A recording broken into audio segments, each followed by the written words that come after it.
രചന ഗംഗോത്രി. ഭാഗം 97. ഭദ്രൻ അല്പം അമ്പരപ്പോടെ പോലീസുകാരെ നോക്കി.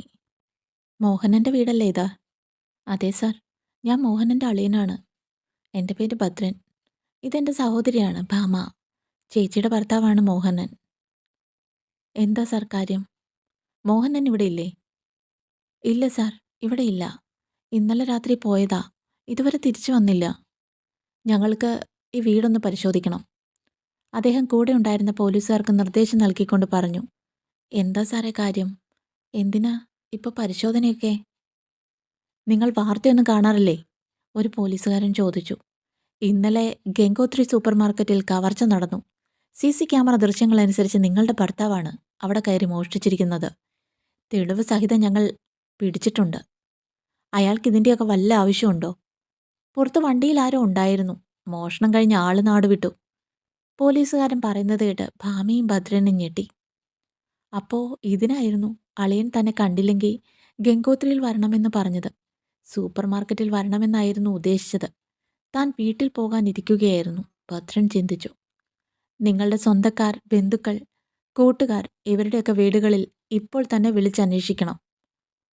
അയാൾ തമിഴ്നാട്ടിലേക്ക് കടന്നുവെന്നും ഒരു വിവരം കിട്ടിയിട്ടുണ്ട്. അവിടെയുള്ള കുറുവാ സംഘവുമായി ഇദ്ദേഹത്തിന് എന്തെങ്കിലും ബന്ധമുണ്ടോ എന്നും ഞങ്ങൾ അന്വേഷിക്കുന്നുണ്ട്. പോലീസുകാർ പറയുന്നത് കേട്ട് ഭാമ ഞെട്ടിപ്പോയി. തൻ്റെ ഭർത്താവ് എന്തിനാ ഇങ്ങനെയൊക്കെ ചെയ്തത്? അവൾക്ക് യാതൊരു ഊഹവും കിട്ടിയില്ല. അത്യാവശ്യം ജീവിച്ചു പോകാനുള്ളതൊക്കെ വീട്ടിലുണ്ട്.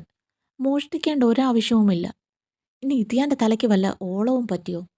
ബോധമില്ലാതെ എന്തെങ്കിലുമൊക്കെ ചെയ്തു കൂട്ടുന്നതാണോ? ഭാമയുടെ ചിന്തകൾ കാടുകയറി. മോഹനന്റെ ഫോണിലെ ലാസ്റ്റ് ലൊക്കേഷൻ കാണിക്കുന്നത് തമിഴ്നാട്ടിലാണ്. അതായത് സൂപ്പർ മാർക്കറ്റ് കവർച്ചയ്ക്ക് ശേഷം അദ്ദേഹം നേരെ പോയിരിക്കുന്നത് തമിഴ്നാട്ടിലേക്ക്. അവിടെ എത്തിയതിനു ശേഷം അദ്ദേഹം ഫോൺ ഒരു നദിയിലേക്ക് വലിച്ചെറിഞ്ഞു. അതുവരെയുള്ള കാര്യങ്ങൾ ഞങ്ങൾക്ക് കൃത്യമായി കിട്ടിയിട്ടുണ്ട്. പോലീസുകാർ തിരച്ചിൽ അവസാനിപ്പിച്ച് തിരിച്ചുപോയി. എന്തൊക്കെയാ ചേച്ചി അളിയൻ കാണിച്ചു വെച്ചിരിക്കുന്നത്? എന്നോട് പറഞ്ഞിരുന്നു ഒരു ദിവസം മുഴുവൻ കണ്ടില്ലെങ്കിൽ ഗംഗോത്രിയിലേക്ക് അന്വേഷിച്ച് വരണമെന്ന്. അവിടെ മോഷ്ടിക്കാൻ പോയിട്ട് കുടുങ്ങിപ്പോയി അന്വേഷിച്ച് ചെല്ലാനാണെന്ന് ഞാൻ വിചാരിച്ചോ? ഇനി നമ്മൾ എവിടെ പോയി അന്വേഷിക്കും?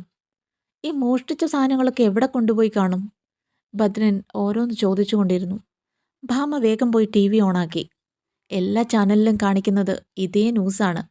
അതിൽ സാധനങ്ങൾ ഓരോന്നായി ഒരു ചാക്കിലേക്ക് അദ്ദേഹം എടുത്തിടുന്നത് വ്യക്തമായി കാണാം. അവർക്ക് എന്ത് ചെയ്യണമെന്ന് അറിയില്ലായിരുന്നു. മോഹനൻ അപ്പോഴും വലിയ പ്രതീക്ഷയിലാണ്. തന്നെ ആരെങ്കിലും രക്ഷിക്കാൻ വരുമെന്ന പ്രതീക്ഷയിൽ. ഇങ്ങനെ ഒരു അവസ്ഥ നേരത്തെ പ്രതീക്ഷിച്ചിരുന്നില്ല. പക്ഷേ അവർ ചോദ്യം ചെയ്യുമെന്ന് തോന്നിയിരുന്നു.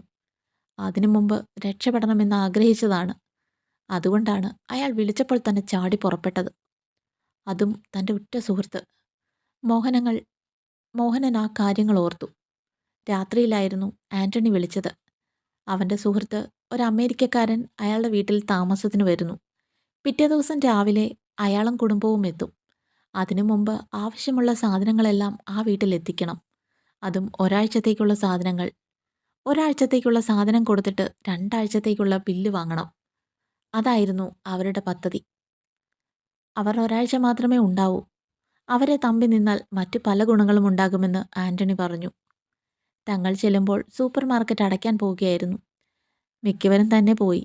ആ സമയത്ത് അവിടെ ഉണ്ടായിരുന്നത് കാർത്തിയും ശിവറാമും മാത്രമാണ്. താൻ കാര്യം പറഞ്ഞപ്പോൾ ആവശ്യമുള്ള സാധനങ്ങളെല്ലാം എടുത്തോളാൻ ശിവറാമാണ് പറഞ്ഞത്. ക്യാഷ് പിന്നെ മതി എന്നും പറഞ്ഞു. അവർക്ക് അത്യാവശ്യമായി എവിടെയോ പോകാനുണ്ട്. അതുകൊണ്ട് തന്നോട് എടുത്തുകൊണ്ട് പൊയ്ക്കൊള്ളാൻ പറഞ്ഞു.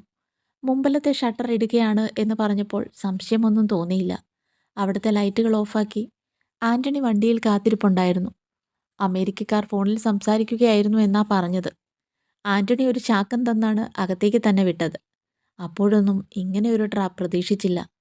താൻ ചാക്കിലേക്ക് ഓരോ സാധനങ്ങൾ ഇടുമ്പോൾ പെട്ടെന്ന് കരണ്ട് പോയി. എവിടേക്കോ തട്ടി എന്തൊക്കെയോ സാധനങ്ങൾ മറിഞ്ഞു വീണു. 5 മിനിറ്റ് കഴിഞ്ഞപ്പോൾ കരണ്ട് വന്നു. അപ്പോഴേക്കും സെക്യൂരിറ്റി ആരെയൊക്കെയോ വിളിച്ചുകൊണ്ട് അകത്തേക്ക് വന്നു. തൻ്റെ തലവഴി തുണിയിട്ട് മൂടി. എല്ലാവരും കൂടി തന്നെ ഇടിച്ച് ഇഞ്ച പരുവമാക്കി. പുറത്ത് ആന്റണിയും ഉണ്ടായിരുന്നില്ല. ശിവറാം പറഞ്ഞിട്ടാണ് സാധനങ്ങൾ എടുത്തത് എന്ന് പറഞ്ഞിട്ടും ആരും വിശ്വസിച്ചില്ല. ഒടുവിൽ അവർ പോലീസിനെ വിളിച്ചപ്പോഴാണ് താൻ ഇറങ്ങി ഓടിയത്.